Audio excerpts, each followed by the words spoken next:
नमस्कार, बहुत स्वागत आपका मारो राजस्थान में। मैं हूं आपके साथ श्रुति श्रीवास्तव। बीजेपी के पूर्व प्रदेश अध्यक्ष सतीश पूनिया को पार्टी ने अहम जिम्मेदारी दी है। उन्हें हरियाणा में लोकसभा चुनाव का प्रभारी बनाया गया है। बड़ी खबर आपको बता रहे हैं। न्यूज 18 राजस्थान से बातचीत में उन्होंने कहा कि हरियाणा हमने पहले भी फतह की है और आगे भी फतह करेंगे। उन्होंने भी आगे कहा कि जिम्मेदारी को ईमानदारी से निभाएंगे और उन्होंने ये भी कहा कि लोकसभा चुनाव में पार्टी के लिए एक बार अनुकूलता है। बीजेपी ने हरियाणा में राजनीतिक जड़ता को तोड़ा है और नए लोगों को मौका दिया है। क्या कुछ और कहा है वो आपको सुनाते हैं। पूर्व प्रदेशाध्यक्ष सतीश पूनिया को हरियाणा का चुनाव प्रभारी बनाया गया है। सतीश पूनिया जी हमारे साथ मौजूद हैं। सतीश जी, बड़ी जिम्मेदारी आपके कंधों पर, किस तरह से हरियाणा को फतह करेंगे? 10 सीटें वहां पर हैं। हरियाणा पहले भी फतह कर चुके हैं और आगे भी फतह करेंगे, क्योंकि हरियाणा पिछले कुछ वर्षों से भारतीय जनता पार्टी के लिए एक उपयुक्त जगह बनी है, जहां हम लोगों ने एक अच्छी सरकार लगातार 2 बार दी है। उसी तरीके से लोकसभा में भी अपेक्षित परिणाम हमें मिले हैं। एक बहुसंख्यक जनता ने भारतीय जनता पार्टी का, राष्ट्रवाद का और भारतीय जनता पार्टी की नीतियों का समर्थन भी किया है। तो मुझे पूरा भरोसा है, जो जिम्मेवारी पार्टी ने दी है उसको ईमानदारी से पूरा करूंगा, कार्यकर्ताओं के परिश्रम से और नेताओं के समन्वय से। इस साल हरियाणा विधानसभा का चुनाव भी होना है, उससे पहले लोकसभा का चुनाव है। लगता नहीं कि एंटी इनकम्बेंसी नहीं आएगी? 9.5 साल का वहां पर कार्यकाल प्रदेश सरकार का, क्या लोकसभा चुनाव में कहीं उसका असर नहीं दिखेगा एंटी इनकम्बेंसी का?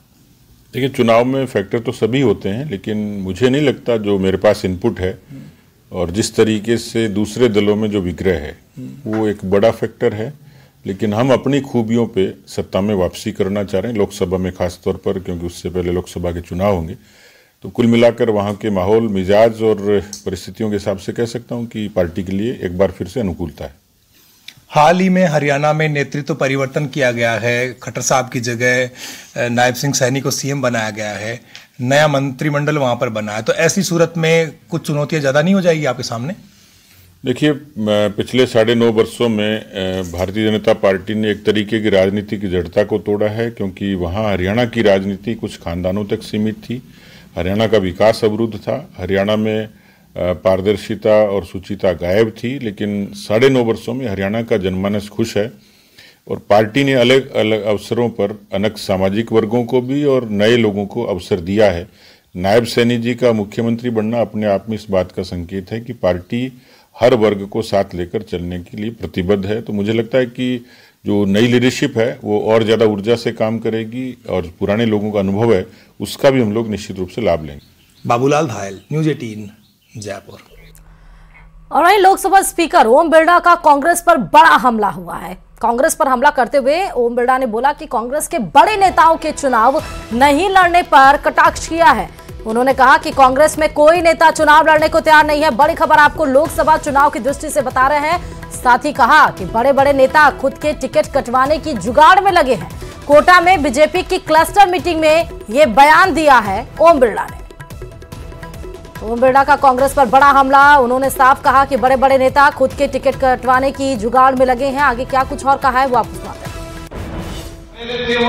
कांग्रेस के सब बड़े नेता चुनाव लड़ेंगे। मुझे दिल्ली में कहा एक नेता ने कि कांग्रेस ने तय किया सब बड़े नेता लगे, और जैसे ही लड़ने का नंबर आया सबने खुशी मनाई बात की आज हम बच गए। मेरे को कहा आते कि आज बच के सारा बड़ी मुश्किल से बचे। तो आज टिकट की बिना नहीं तो जिसको टेलीफोन करो वही उठो, जिसको टेलीफोन करो वही उठो। लड़ने को तैयार नहीं। जिस पार्टी की हालत हो जाए, अभी चले जाओ झालावाड़ में, कोई तैयार नहीं। भीलवाड़ा में कोई तैयार नहीं। हमारे एक मुश्किल से उनसे पूछा कि चुनाव लड़ना, उन्होंने एक चुनाव तो पहले आ रहा हूं भैया, उसका कभी नहीं पूछा, फिर दोबारा आके क्या करूंगा? बस आप बताओ। अशोक गहलोत जी का चुनाव लड़ना, उन्होंने कहा मैं कोरोना है साहब, मैं क्या लड़ सकता हूं। दूसरे ने कहा तुम लड़ लो, उन्होंने कहा मेरा होगा इतना बड़ा हार जाऊंगा। तो हालत यह है, जिस पार्टी में चुनाव लड़ने वाले भी नहीं हो, उसकी हालात ये हो, इस समय पूरे सामर्थ्य से, पूरी शक्ति से पार्टी का विस्तार करके इस अमृत काल में ऐसा समय नहीं आएगा जब मोदी जी हमारे देश के नेता। और एक और बड़ी खबर आपको बताते चले कि मिशन 25 पर मुख्यमंत्री भजनलाल शर्मा कोटा, झालावाड़, भीलवाड़ा की क्लस्टर मीटिंग में शामिल हुए। सीएम भजनलाल शर्मा ने मीटिंग को संबोधित किया और 3 साल के काम 3 महीने में किए, ऐसे बड़े स्टेटमेंट मुख्यमंत्री की तरफ से दिए गए। प्रदेश की जनता से किए वादे हमने पूरे किए हैं। कांग्रेस ने भ्रष्टाचार, तुष्टीकरण और आतंकवाद सिर्फ दिया है। क्या कुछ और कहा है वो आपको सुनाते हैं। गरीब की समस्या को नहीं समझ सकते। मैं आपसे निवेदन करना चाहता हूं, अगर गरीबी हटाने का काम किया है तो देश के यशस्वी प्रधानमंत्री नरेंद्र मोदी जी ने किया है। और 2014 के बाद आपको परिवर्तन मिल गया होगा। एक एक गांव, एक एक गांव, एक एक हमारी महिला, उनको पता था कि हमारे महिलाओं के कौन कौन से कष्ट हैं, उन सभी कष्टों को हरने का काम किया तो देश के यशस्वी प्रधानमंत्री नरेंद्र मोदी जी ने कैसा बंद था। मैं आपको एक बार 2014 से पहले ले जाना चाहता हूं। 2014 की पहली स्थिति आपने देखी होगी। आए दिन घोटाले ही घोटाला होते थे, हजारों करोड़ रुपए के घोटाला होते थे। घोटाले में स्थिति ऐसी होती कि 0-0 जब अखबार के अंदर आती थी, पढ़ा नहीं जाता था, इतने बड़े घोटाले होते थे। जमीन पर भी घोटाले होते थे, आसमान में भी घोटाले होते थे, पाताल के अंदर भी घोटाले होते थे। आए दिन आतंकी आते थे कई रेलवे स्टेशन पर। और इस बीच बड़ी खबर बीकानेर से आ रही है जो बताते चले कि करप्शन पर एसीबी का बड़ा एक्शन देखने को मिला। दरअसल 20,000 की घूस लेते एक महिला कांस्टेबल को एसीबी ने ट्रैप कर लिया। महिला थाने में तैनात है। कांस्टेबल अनीता बिश्नोई और महिला कांस्टेबल 20,000 के रुपए की रिश्वत ले रही थी। नाम काटने की एवज में 20,000 की घूस मांगी गई थी और एसीबी का बड़ा एक्शन, 20,000 रुपए लेते महिला कांस्टेबल को गिरफ्तार कर लिया।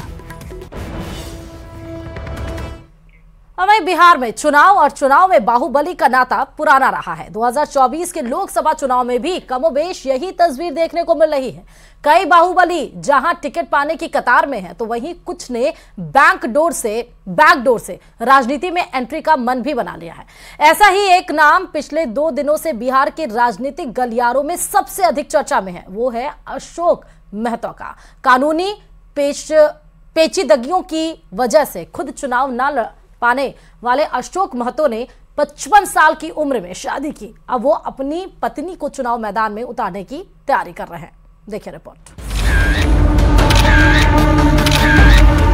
अशोक महतो अपराध की दुनिया का वो नाम जिसके क्राइम की कहानी से नवादा, पटना और मुंगेर समेत बिहार के कई जिलों के थाने पटे पड़े हैं।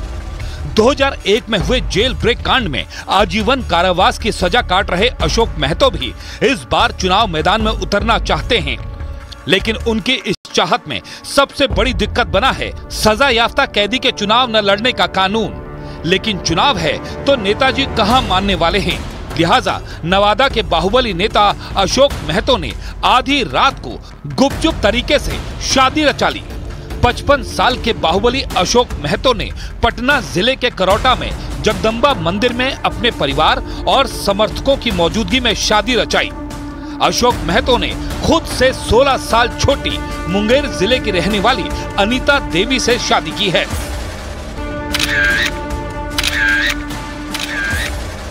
खबर है कि लालू यादव के आरजेडी के टिकट पर वो मुंगेर से अपनी पत्नी को चुनाव लड़ाएंगे।